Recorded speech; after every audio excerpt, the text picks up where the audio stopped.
Now let us discuss classification of triangles. Classification of triangles means triangle को किस criteria के basis पे हम क्लासीफाई कर सकते हैं, उसको डिफाइन कर सकते हैं. Here we can classify the triangle based on two ways.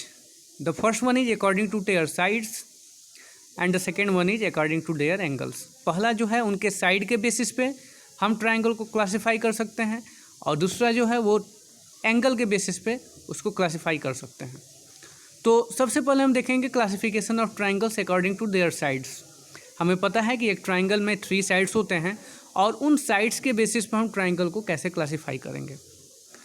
तो on the basis of the sides a triangle can be classified in basically 3 types. The first one is scalene triangle, second one is isosceles triangle and the third one is equilateral triangle. अगर यहाँ पे हम scalene triangle को consider करें तो यहाँ क्या होता है, a triangle in which all the sides are of different length. एक ऐसा ट्राइंगल जिनके सारे साइड्स मीन्स मैक्सिमम 3 साइड्स ही हो सकते हैं. एक ऐसा ट्राइंगल जिसके तीनों साइड्स अलग अलग लेंथ के हों, मतलब कोई भी साइड इक्वल लेंथ का ना हो, तो ऐसे हम इस ट्राइंगल को स्केलिन ट्राइंगल कहते हैं. For example consider this triangle A B C. यहाँ पे अगर हम देखें तो A B is not equal to B C is not equal to C A, मतलब कोई भी साइड एक दूसरे के इक्वल नहीं है. तो ऐसे ट्राइंगल को हम स्केलिन ट्राइंगल कहेंगे. Second one is isosceles triangle. A triangle having 2 equal sides is known as an isosceles triangle. एक ऐसा ट्राइंगल जिसके कोई 2 साइड्स इक्वल हों, तो ऐसे ट्राइंगल को हम आइसोसेलेस ट्राइंगल कहेंगे. यहाँ ट्राइंगल ए बी सी है, इसमें अगर हम देखें तो A B is equal to C A. A B का जो लेंथ है वो सी ए के लेंथ के इक्वल है, तो ऐसे ट्राइंगल को isosceles triangle. And the third one is equilateral triangle where all the 3 sides are equal is known as an equilateral triangle. एक ऐसा ट्राइंगल जिसके तीनों साइड्स एक दूसरे के इक्वल हों, A B equal to BC equal to CA, so this triangle will be known as equilateral triangle. Let us consider the classification of triangle according to their angles. अब हम उनके angle के basis पे triangle को classify करना सीखेंगे. जैसे हमें पता है कि एक ट्राइंगल में 3 साइड्स होते हैं और 3 एंगल्स भी होते हैं, तो उन एंगल के बेसिस पे कैसे हम क्लासीफाई कर सकते हैं.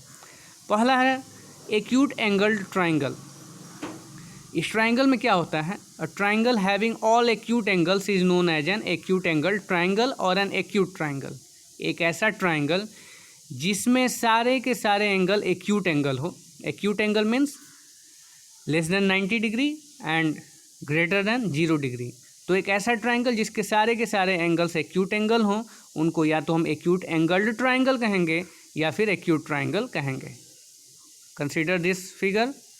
In this figure we will see that the triangle ABC is given where angle A, angle B and angle C, all these the angles are acute angled.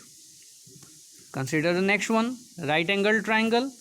A triangle having one of its angles as right angle is known as a right angle triangle or a right triangle. एक ऐसा triangle जिसका कोई एक angle right angle हो, ऐसे triangle को हम right angle triangle या फिर राइट ट्राइंगल कहेंगे. एग्जाम्पल के रूप में यहाँ पे ये जो एंगल बी है दैट इज राइट एंगल्ड, तो इसको हम कहेंगे राइट एंगल ट्राइंगल. थर्ड दिया हुआ है obtuse angle triangle. A triangle having one of its angles as obtuse angle is known as an obtuse angle triangle. एक ऐसा ट्राइंगल जिसका कोई एक एंगल ऑब्ट्यूस एंगल हो. Obtuse angle means greater than 90 degree but less than 180 degree. तो एक ऐसा triangle जिसका कोई एक एंगल ऑब्ट्यूस एंगल हो, उसको हम ऑब्ट्यूस एंगल्ड ट्राइंगल या ऑब्ट्यूस ट्राइंगल कहेंगे. तो इस फिगर में एंगल बी जो है दैट इज ऑब्ट्यूस एंगल, मतलब ये 90 डिग्री से ग्रेटर है. तो एक बार फिर से हम देखें, एक्यूट एंगल ट्राइंगल में सारे एंगल एक्यूट एंगल होंगे. राइट एंगल ट्राइंगल में कोई एक एंगल राइट एंगल होगा और ऑब्ट्यूस एंगल ट्राइंगल में कोई एक एंगल ऑब्ट्यूस एंगल होगा.